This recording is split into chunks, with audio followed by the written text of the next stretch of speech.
at sa ating mga opisyal sa gobyerno. Sila ba ay panig sa mga rapo at dinastiya o panig sa mga mamamayan na ninanakawan ng harap-harapan? Alam natin ang katotohanan at hindi tayo maloloko ng mga mandarampok na yan. Ang tao, ang bayan, ngayon ay lumalaban. Sara Duterte! Sara Duterte! Sara Duterte! Sara Litisen! Sara Litisen!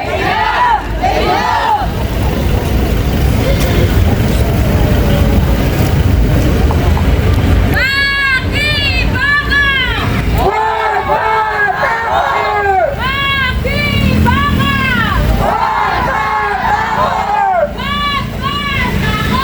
Makibaka! Ngayon ay lumalaban! Ang tao! Ang bayan! Kayo na! Kayo na!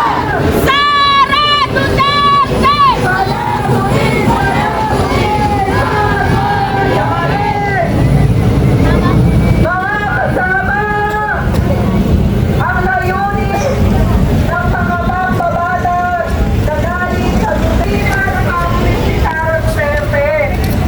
Ang gusto nilang mangyari ay hindi patuloy ang impeachment trial dahil malalaman ngayon ng sambayan ng Pilipino. Kurakot, makikita natin lahat yan at alam nila kapag natuloy ang trial ni Sara Duterte. Gigising ang kilusan ng masa. Kikilos ang kilusan ng masa at natatakot sila sa atin mga kasama. Natatakot sila na dumami tayo. Natatakot sila na maulit ang diwa ng EDSA. Kaya tayo ay magsama-sama sa pagpapanawagan. Sara Litisen!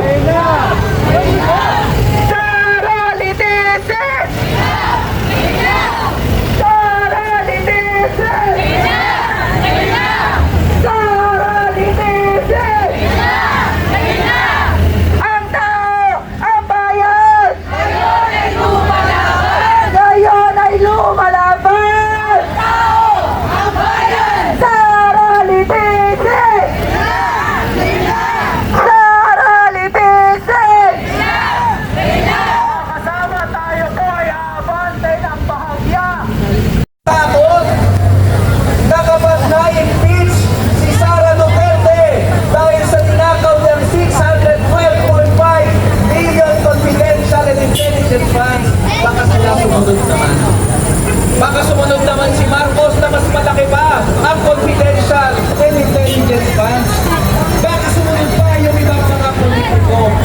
Dahil ang impeachment na ito ay umayanig doon sa sistema ng Ate, lalabas lang ako para maupo. Sige, akit.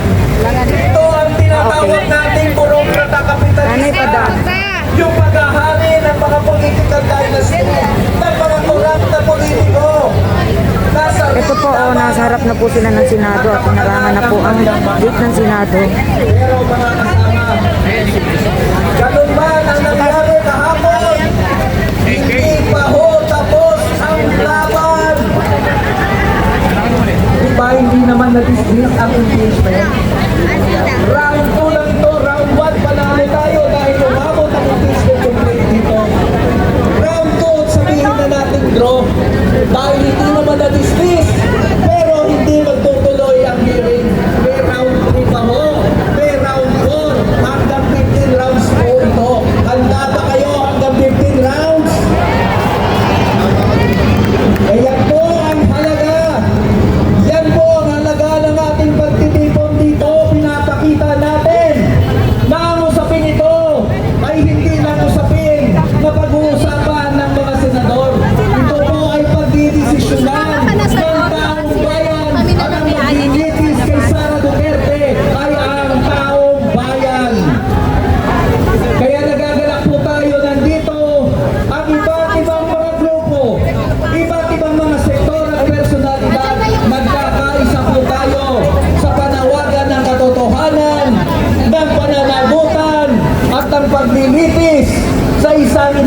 ng opisyal, mataas na opisyal ng gobyerno. Kaya mga kasama, maghanda pa tayo sa mas malalaki pang laban sa susunod na pagtitipon. Pwede ba nating doblehin ang ating numero? At siguro sa susunod na pagtitipon, wala na hong alisan hanggang mapatalsik sa pwesto si Sara Duterte. Muli po, maraming salamat. Magandang hapon, mabuhay ang sambayan ng Pilipino. Ayan, Chairperson Teddy Casino. Tama po yun, no? Kung ayaw litisin ng Senado si Sara Duterte, ang taong bayan ang maghahatol kay Sara Duterte. Convict! Convict! Convict Sara now! Sa punto po ito, kasama natin ang mga kinatawan ng mamamayang Pilipino sa 20th Congress.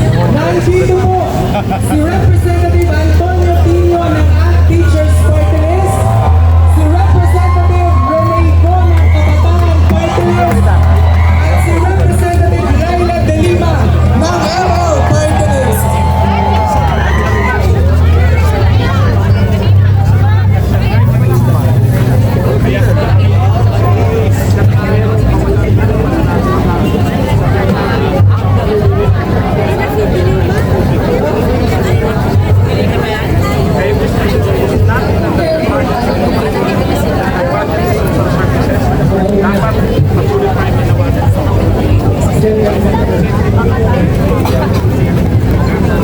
Alam na pagbati, mga kasama. Saludo, pagpupugay, taas na kamao. Lahat ng mga magiting na Pilipino na narito ngayon na tumitindi laban sa korupsyon at para sa pagpapanagot sa Vice-Presidente ng Pilipinas. Tama lang po na narito tayo para kalampagin ang tarangkahan ng Senado. Iparating sa mga nasa loob na hindi katanggap-tanggap ang walang katapusang pambobola na ginagawa nila.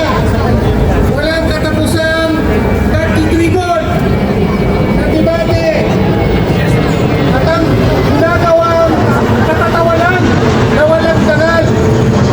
Ang proseso ng impeachment at impeachment trial na sa ayaw o sa gusto natin, yan ang tanging tinatakda ng konstitusyon na paraan para litisin, hatulan at patalsikin sa pwesto ang isang vice-presidente paano man niyang ginastos ang confidential fund ng taong bayan.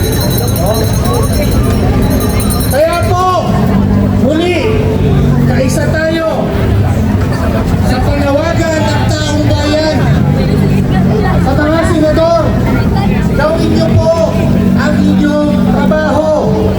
Wala nang pagtitribol, wala nang pambobola. Litisin ang vice-presidente. Convict Sara Duterte. Convict! Yan po ang panawagan ng taong bayan. Convict! Convict! Convict Sara now! Convict! Convict! Convict! Sara now! Natin po, wala